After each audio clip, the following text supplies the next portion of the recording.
welcome to the Deep Dive.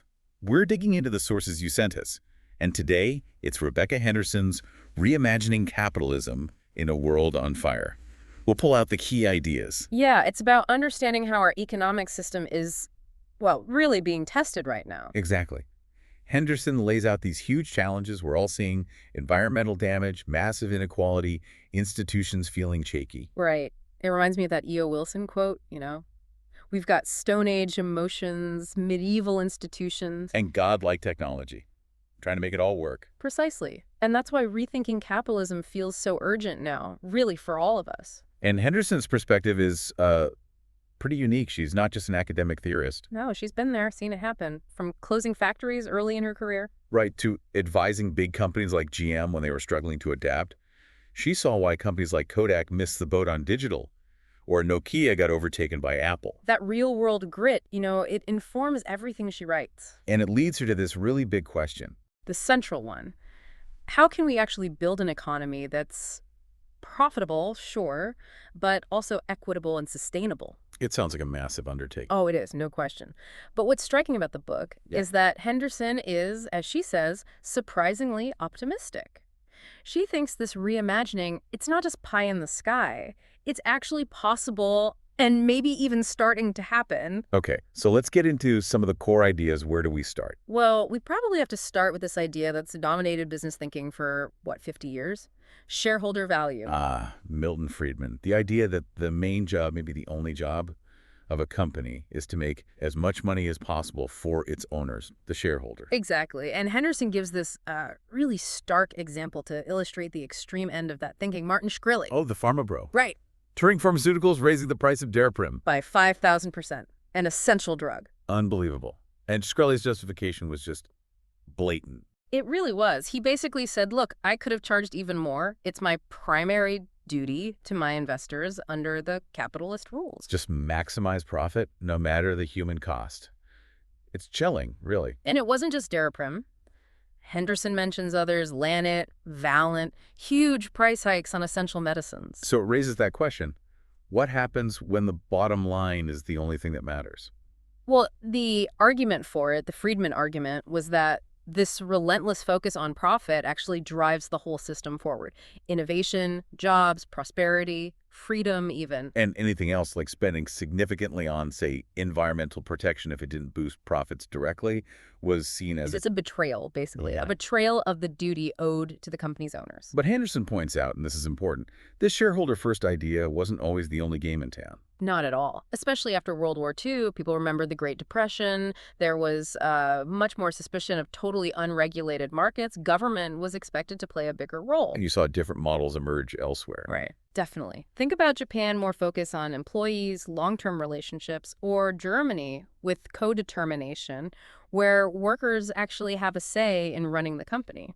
So the shareholder model isn't the only way to run a successful economy. Absolutely not. And Henderson argues that today's global capitalism often doesn't even look like that perfect, efficient market the theory describes. How so? Well, think about externalities, like pollution. The cost of burning fossil fuels isn't fully baked into the price, or unequal opportunity, or the fact that huge companies spend millions lobbying to shape the rules in their favor. It's not exactly a level playing field. Right, which sets the stage for her core argument, Yeah. really the idea of moving towards something better. Exactly. What she calls the business case for a broader purpose, or creating shared value. Okay, unpack that, shared value. It's the idea that businesses can actually tackle social and environmental problems as part of their business strategy, and that doing so can make them more successful, not less. It's not philanthropy, it's smart business. So it's not a trade-off. Yeah. Doing good versus making money. Potentially, it's a win-win. Henderson lays out how. Think about reducing risk. If you clean up your supply chain, you're less likely to face protests or scandals, right? Makes sense. Or ensuring your future supplies. If you rely on agriculture, climate change is a massive threat. Sustainable practices can build resilience. Okay. Any examples? Yeah, she talks about Lipton tea, which is part of Unilever. Big company. Right. Tea bags, very competitive market. Fiercely competitive, price wars, everyone looks the same. A real race to the bottom, it seemed. So how does shared value fit in? Well, Unilever looked at the long term. Deforestation, soil degradation, climate impacts. These were threatening the future supply of tea itself. Their whole business was potentially at risk. Ah, okay. So self-interest, but long-term self-interest. Precisely. So they started investing heavily in sustainable agriculture, working towards Rainforest Alliance certification for major brands like Lipton Yellow Label. Did it cost more? Initially, yes. Sustainable farming often does have upfront costs, but the payoff was a more secure, more resilient supply chain for the future. The next challenge, of course, is getting consumers to value that. Do people actually pay more for sustainable tea? That's the million-dollar question, isn't it? Proving the demand side. But it definitely reduced their long-term supply risk. Okay, what else? You mentioned Walmart earlier. Right. Walmart under Lee Scott, historically, their focus was laser sharp. Low prices, efficiency. But they took a lot of heat for, labor practices, environmental footprint. Yeah, I remember that. Then Hurricane Katrina hit New Orleans in 2005. And something interesting happened. What was that? Individual store managers on the ground just started helping people, giving out supplies, water, food without waiting for permission from corporate. Wow. And Lee Scott, the CEO, backed them up. He told everyone, don't worry about the budget, just help. It was a moment where you saw this giant corporation recognizing a responsibility beyond just profit, a shift. That's powerful. What about the CLP example, the Hong Kong utility? Yeah, that's a fascinating one. CLP, a major power company. Back in the mid-2000s, they started making pretty serious commitments to renewable energy. Even though coal was cheaper then. Much cheaper. From a purely short-term profit view, it looked maybe a bit strange. So why do it? They were looking ahead. They anticipated two big things. Technology risked the cost of solar and wind coming down drastically. Which it absolutely has. And regulatory risked the likelihood of governments eventually putting a price on carbon emissions. So they used scenario planning, looked at different futures. Exactly. A classic 2x2 matrix exploring futures with cheap or expensive renewables and with or without carbon pricing. They saw carbon as a long-term liability and decarbonization as a future opportunity. Smart. Investing early to hedge against future risks and position themselves for a changing energy landscape. And looking back now with the huge drop in solar and wind costs, those early investments look pretty smart indeed. So Unilever, Walmart, CLP, different industries, but a similar pattern. Thinking beyond the immediate quarter, considering broader impacts. And finding that it can actually strengthen the business in the long run. Managing risk, securing resources, building reputation, sometimes even opening up new opportunities. Okay, so if this shared value approach makes so much sense, why isn't every single company doing it already? What's the barrier? Well, Henderson argues that adopting this kind of thinking often involves something she calls architectural innovation. Architectural innovation. Sounds complex. What does that mean in plain English? Think of it this way. Most innovation focuses on making a component better, a faster chip, a lighter material. Architectural innovation changes how the components fit together, how the whole system works. Okay. Like the shift from film cameras to digital. It wasn't just about a new sensor. It changed how people took photos, stored them, shared them. The whole architecture of photography changed. Or moving from owning cars to using ride-sharing services. Got it. It's about the relationships between the parts, not just the parts themselves. Exactly. And the problem is people and organizations get really good at their specific piece of the puzzle. They focus on optimizing their component, their task. And they miss the bigger picture changing around them. Precisely. They can't see the architectural shift happening. Henderson uses Nike in the early 90s as an example. Nike. They were doing really well then, weren't they? Financially, yes. But Phil Knight, the founder, was apparently frustrated that investors didn't seem to grasp his long-term vision for the brand. Yeah. And then, bam, huge controversy explodes over labor conditions in their overseas factories, sweatshops, child labor allegations, massive protests. Right, I remember the sweatshop campaigns. How did Nike react initially? Their first reaction was denial, basically. They said, hey, we're just designers and marketers. Those factories are run by independent contractors, not our responsibility. Trying to maintain the old architecture, Yeah. where their responsibility ended at the factory gate. Exactly, but the public wasn't buying it. The relationship between a global brand, its supply chain, and its customers was changing. And Henderson notes that Nike's profits actually took a significant dive in 1998. Was it definitely because of the protests? It's hard to prove direct causation, always. But the timing is highly suggestive. Public outrage seemed to have a real financial impact. Nike initially missed that architectural shift in expectations. Because everyone inside was focused on designing the next shoe, The next ad campaign. And not seeing how the whole system of global manufacturing and brand responsibility was being redefined. It's hard to see when you're deep inside your own silo. And the classic example of milking this kind of shift. Has to be Kodak. Right. They invented the core digital camera technology. They did. They had the patents. But their entire business model, their organizational structure, their mindset, it was all built around selling film and chemicals and paper. So they couldn't adapt. They couldn't fundamentally change their architecture to embrace a world where photos were digital files, shared online and taken on phones. They saw the component, the digital sensor, but missed the systemic change in how people would use photography. And ended up bankrupt. Wow. It's a brutal lesson. Architectural innovation is powerful, Yeah. but incredibly difficult for established players to navigate. So the takeaway is you need to be able to see beyond your current success, beyond your specific component, and understand how the whole system might be changing. Yes.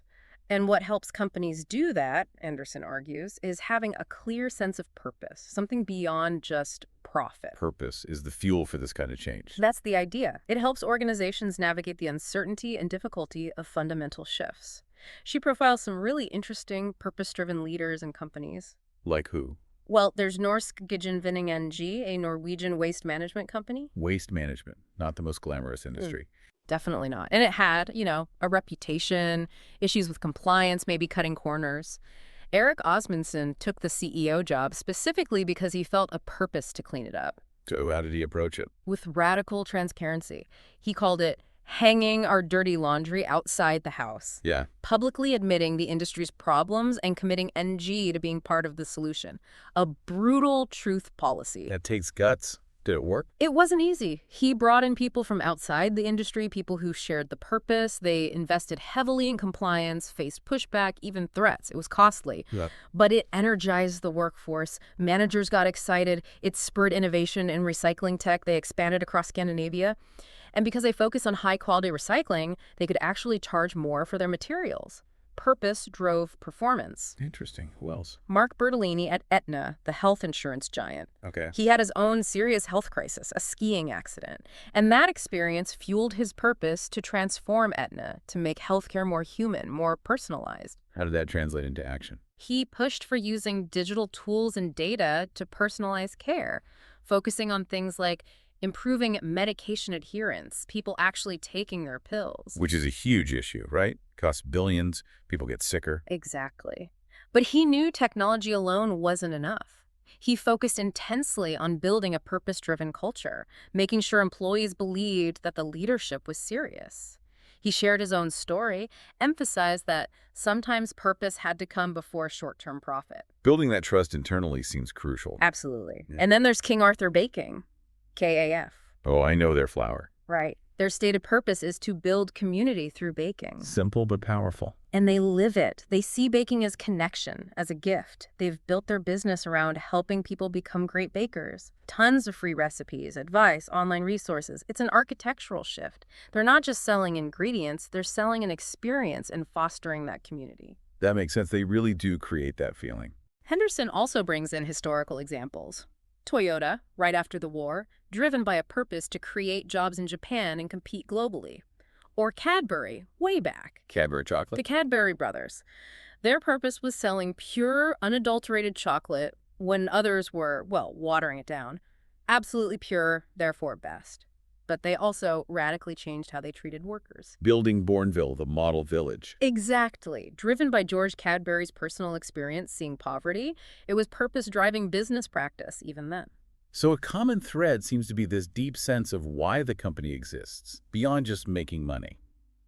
And that often involves trust. Huge amounts of trust. Henderson mentions Eric Trist's work on self-managed teams back in the 50s and 60s. Great results, but managers hated it because they had to give up control. Still relevant today, I bet. Totally. Purpose-driven leaders need to empower their people, trust their creativity. Think of Nordstrom's legendary employee handbook. The one that's just a single sentence. Pretty much. Use good judgment in all situations. That's radical trust. Okay, so we have purpose, shared value, architectural innovation. But what about the elephant in the room, investors? Doesn't the pressure for quarterly earnings kill all this long-term, purpose-driven stuff? That's the standard argument, right? Short-termism. And Henderson definitely acknowledges it's a real pressure. But she pushes back a bit. How so? Well, first, she cites research suggesting that when investors punish a company for missing earnings, it's not always just short-term thinking. Sometimes, missing targets is seen as a signal of poor management predicting longer-term problems, Okay, so it's a signal about underlying health, potentially. potentially. And second, look at companies like Amazon or Gilead in biotech or many platform companies. They lost money for years Right. But investors kept funding them. because they bought into the long-term vision, the big bet. Investors are willing to be patient, Henderson argues, if they understand the story, understand the strategy, and believe in the long-term value creation. So communication is key, making the case for the long game. Exactly. And this is where measurement and reporting become critical. Traditional financial accounting is essential, obviously. It allows investment at scale because we have standardized audited numbers. But it doesn't capture everything, especially these broader social and environmental impacts. Correct. Which is why we've seen the rise of ESG, environmental, social, and governance metrics.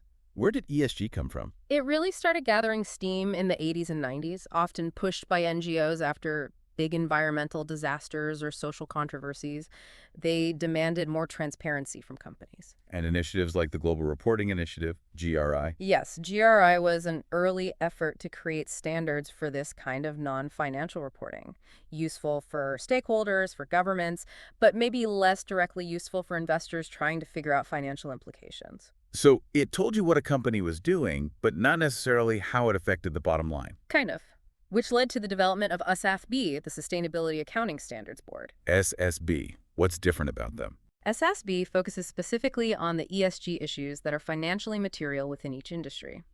The sustainability factors most likely to actually impact a company's financial performance, its risks and opportunities. Connecting sustainability directly to value. Does it work? Well, early academic work, Henderson notes, suggests a positive link between companies using SSB standards and better long-term financial performance. They also tend to attract more long-term investors. Interesting. Like the JetBlue example she mentions. Yeah, Sophia Mendelson at JetBlue apparently used SSB metrics to make the financial case internally for sustainability initiatives, showing how they could save money or create value. So better metrics help bridge that gap between purpose and profit for investors. That's the goal. And then you have the role of the big investors themselves, the huge pension funds, the sovereign wealth funds. Like Japan's GPIF. Exactly. The Government Pension Investment Fund of Japan. It's enormous. Trillions of dollars. They have such a long time horizon, and their holdings are so broad they're considered a universal owner. Meaning they essentially own a slice of the whole market. Pretty much. So their success depends not just on picking individual winners, but on the health of the overall economy and society. And Hiro Mizuno, who is leading their investment strategy. He took a really interesting approach. He used GPIF's clout not just to try and beat the market, but to push the entire Japanese business world towards better ESG practices, creating ESG indexes, demanding transparency, trying to lift the whole system. That's a different way of thinking for an investor. More collaborative, less purely competitive. It recognizes that systemic risks like climate change or inequality ultimately hurt everyone's long-term returns. Henderson also touches on other ownership models. Like family businesses. Yeah, like Tata or Mars. They can have a longer-term focus, free from quarterly pressures, but their performance varies, just like public companies. And then there are banks like Triodos. Right. Triodos Bank was founded explicitly on Rudolf Steiner's ideas about a balanced society, economic, social, cultural dimensions. Their purpose isn't maximizing profit, it's funding businesses that create positive social or environmental change. How does that work in practice? They're owned by their customers, essentially. And their loan decisions involve deep discussions about impact and ethics, not just financial metrics. They have these dilemma meetings to weigh complex trade-offs. Fascinating. And Mondragon. The giant Spanish worker cooperative. It's owned by its employees. They prioritize stable employment, pay better wages, have fewer layoffs. It's a model showing how you can run a large, successful business focused on worker well-being and potentially reducing inequality. And benefit corporations. Is that a solution? It's a legal structure that can give managers more leeway to consider purpose alongside profit, protecting them somewhat from shareholder lawsuits if they prioritize, say, environmental goals over immediate returns. But Henderson cautions it's not a silver bullet. You still need genuine commitment from leadership. So rewiring finance is definitely part of the picture. Getting investors and metrics aligned with long-term shared value. A big part. But Henderson is really clear. Finance alone can't fix everything. Companies acting alone can't fix everything. Many of our biggest problems require cooperation. Because they're public goods problems. Exactly, like clean air or a stable climate or sustainable fish stocks. Everyone benefits, but individuals or single companies might be tempted to overuse the resource or pollute the free rider problem. She uses that potluck analogy, right? Yeah, the potluck only works if everyone brings a dish. If too many people just show up to eat, the whole thing collapses. Cooperation is essential, but fragile. So how do you get companies or industries to cooperate when it might be cheaper not to? It's tough. She looks at industry self-regulation efforts, like trying to create sustainable palm oil supply chains. Lots of commitments were made. But deforestation often continued. Right. It shows the limits. Self-regulation seems to work best when a few conditions are met. Cooperation is clearly in everyone's long-term interest. The costs of failure are very high. And crucially, you can actually monitor who's complying and sanction those who aren't. Okay. Are there examples where it has worked? Yes. After the 3 Mile Island nuclear accident in the U.S., the entire industry realized that another major accident could kill nuclear power completely. So they cooperated intensely to raise safety standards across the board. Survival instinct kicked in. Makes sense. Fear can be a motivator. Or look at the Maine lobster industry. The lobstermen themselves organized locally to enforce regulations' minimum sizes, protecting breeding females, because they knew their livelihoods depended on a sustainable lobster population. It was bottom-up cooperation. So it can happen. Yeah. But it often needs strong incentives or clear shared risks. And sometimes it involves broader coalitions. She mentions multi-stakeholder initiatives. Like the Minnesota Early Learning Foundation. Yeah, where business leaders actually funded and proved the effectiveness of early childhood education programs, paving the way for government investment. Or Climate Action 100 Plus. Investor group. Right. Huge group of institutional investors using their collective shareholder power to pressure the world's biggest corporate emitters to actually address climate risk and cut emissions, using their financial muscle for systemic change. But even with cooperation, Henderson argues it's not enough without Government. Absolutely. For the really big systemic challenges, decarbonizing the entire energy sector, stopping global deforestation, she argues that government action, like carbon pricing or strong regulations, is indispensable. Business can't do it alone. No. She points to the resurgence of deforestation in the Amazon when government policies and enforcement were weakened. It shows how crucial that governmental framework is. Which leads to her final major point, which feels incredibly relevant right now. Protecting the institutions themselves, particularly inclusive political systems. We're seeing rising inequality, declining trust in democracy, polarization. Worrying trends. And Henderson connects this back to business. She notes how, historically, certain business interests actively work to shape policy and even academic thought to favor less regulation and more market fundamentalism. Funding think tanks, shaping legal education. Right, and her argument is that for capitalism to be sustainable and equitable in the long run, business needs to become an active partner in strengthening inclusive democratic institutions, not undermining them for narrow, short-term gain. So moving beyond just lobbying for their own specific interests. Yes, it means sometimes taking a stand on broader societal issues, like the companies that opposed North Carolina's discriminatory bathroom bill, HB2. And faced boycotts themselves, but also saw economic consequences for the state when companies like PayPal pulled out. Exactly. Or businesses advocating for climate policies like the carbon tax in British Columbia, or state-level renewable energy goals in California or Utah. And the We're Still in coalition after the U.S. pulled out of the Paris Agreement. A powerful example of businesses stepping up to say, regardless of federal policy, we're committed to climate action. She also looks back historically. Yeah, finds examples where business played a constructive role. Post-war Germany, employers and unions working together to build a stable system.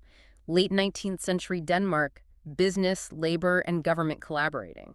Even Mauritius in the 1960s, a divided island nation where business leaders worked with the new government to build a surprisingly successful, inclusive economy. So it's possible for business to be a force for building better societies. It is.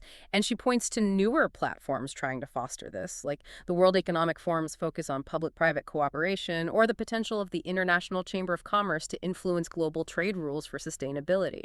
And groups like Leadership Now, formed by business leaders after 2016 who felt a need for more constructive long-term political engagement. Okay, this is a lot. Reimagining capitalism involves changing business purpose, rewiring finance, fostering cooperation, strengthening institutions. So for someone listening to this feeling maybe a bit overwhelmed, what can they actually do? Henderson ends with some really practical advice. 6 steps. First, she says, figure out your own purpose, what really matters to you. Align your actions with your values. Right? Find your why. Second, do something now. Don't wait for the perfect plan. Small steps matter. Maybe it's reducing your own carbon footprint, flying less, driving less, eating less meat, improving home energy efficiency, or choosing to buy from more responsible companies, making conscious choices. Concrete actions. What's third? Use your voice. Tell companies what you think as a consumer, maybe as an employee, or even an investor if you have savings. Let politicians know your priorities too. Don't be silent. Fourth. Join a movement. Find groups already working on the issues you care about, climate, inequality, political reform, and support them. There's strength in numbers. Makes sense. Fifth. Be prepared for the long haul. Real change takes time. It can feel slow, frustrating, but then sometimes it accelerates rapidly. Persistence is key. Marathon, not a sprint. And finally, Don't give up. Maintain hope. Keep acting. It's easy to get cynical, but cynicism doesn't change anything. that's a good list. Actionable. And she ends the book on a very personal note, talking about her late husband, John. Yeah. She describes his incredible passion for life, his engagement with the world, his generosity. She says the real tragedy isn't dying, but failing to live fully, failing to engage with what matters. Connecting it back to living with purpose. Exactly. His values mirrored the larger themes of the book. His final words to her were apparently, "Look for me in the trees and the rain." A sense that a life lived with purpose leaves an imprint on the world. Wow. That's a powerful way to conclude. So summing up this deep dive, the core message seems to be that reimagining capitalism is both necessary, given the crises we face, and actually possible. Right. It requires moving beyond that narrow focus on just maximizing shareholder value towards this broader idea of shared value, creating economic prosperity while building a healthy environment and strong, inclusive societies. And it's not just one thing. It needs action at every level. Individual choices, how businesses are led, how investors behave, how industries cooperate, and the rules governments set. It all has to work together. So maybe the final thought for our listeners is to consider that fire within, as Henderson might put it.